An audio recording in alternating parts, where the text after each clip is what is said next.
Republicans try to shift blame for waterboarding and other forms of torture to Democrats who they say also knew. The gotcha question contained in our fourth story. If the enhanced interrogation was as okay as they claim, why would there be any blame to shift?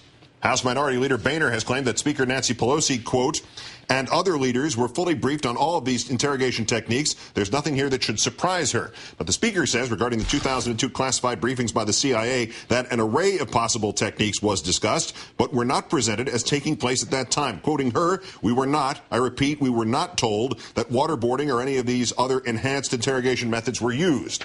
Then there are the ethical acrobatics of John McCain. First, he reiterated his firm opposition to torture, and he described a conversation he once had with a former high-ranking al-Qaeda member who told him that the abuses of Abu Ghraib were a great recruitment tool, worth thousands of new would-be terrorists. And then McCain said, whitewash it anyway. But are you going to prosecute people for giving bad legal advice? Are you going to keep on down this road in order, frankly, to maybe there's an element of settling old political scores here?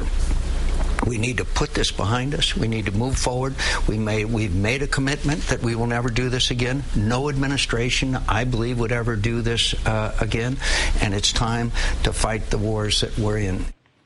And the most bitter hypocrisy of it all from the former Speaker of the House, Newt Gingrich. Waterboarding, is that torture? I think it's something we shouldn't do. Should not do. But you said a minute ago that it was torture. Waterboarding is torture. No, I said it's not something we should do. Okay. Is it torture or not? I think it's... I can't tell you. Does it violate the Geneva Convention? I honestly don't know. I think it's debatable. Lawyers I respect a great deal say it is absolutely within the law. Other lawyers say it absolutely is not in the law. I mean, this is a debatable area.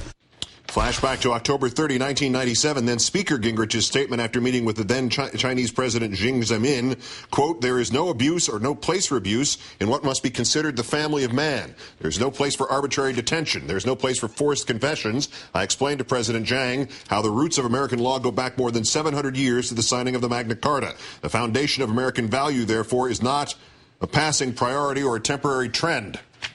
Let's call on MSNBC political analyst Richard Wolff. Good evening, Richard. Good evening, Keith. The predicate question first on this whole issue. If enhanced interrogation was acceptable and legal and perfectly bright and shiny and okay, why are the Republicans trying to shift some of the blame? You think they protesteth too much? Mm-hmm. Look, on the politics of this and on the law of this, there is far too much human effort expended in justifying this. You look at the law, you look at the legal justifications, and if this was so legal and so upright and standing, then there would have been no need to write so many memos and have so many debates about it. I saw a piece by Michael Gerson, who was the speechwriter to President Bush, who considers himself something of the moral keeper of the flame. He says now apparently that because they examined this so thoroughly, there was a uniquely American thoughtfulness to how they went about and tortured. You know, there is no logical path to this process. And just with regards to Newt Gingrich, I don't recall him in the middle of the Monica Lewinsky episode saying, some lawyers say sex is this and other lawyers say it's okay. You know, this was never an issue. If you are a believer in the rule of law, then this is cut and dried. And why go, and you mentioned Gingrich as an example, why go through this convoluted nonsense? Haven't any Republicans somewhere figured out that there might be little downside and great upside politically to saying this was wrong and we need to pursue this to its logical end? Why not try to, instead of share this imaginary blame, why don't they try to take some of this more realistic credit?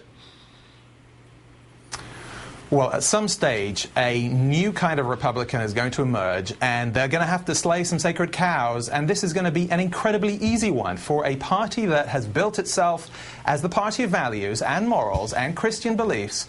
Really, this is a no-brainer. So I don't understand, other than the fact that the party is still in the grip of what now looks like 10-15% of the population that A, identifies itself as Republican, and B, participates in their primaries and these contests in these gerrymandered House districts. So if they're just speaking to that small base, then this is the kind of debate they get. At some point, like I say, in years to come, they're going to reach out and they're going to say, you know what, we don't agree with torture and this was torture, it was wrong. Senator McCain, to that end, in that interview with Bob Schieffer, also said, under President Reagan, we signed an agreement against torture.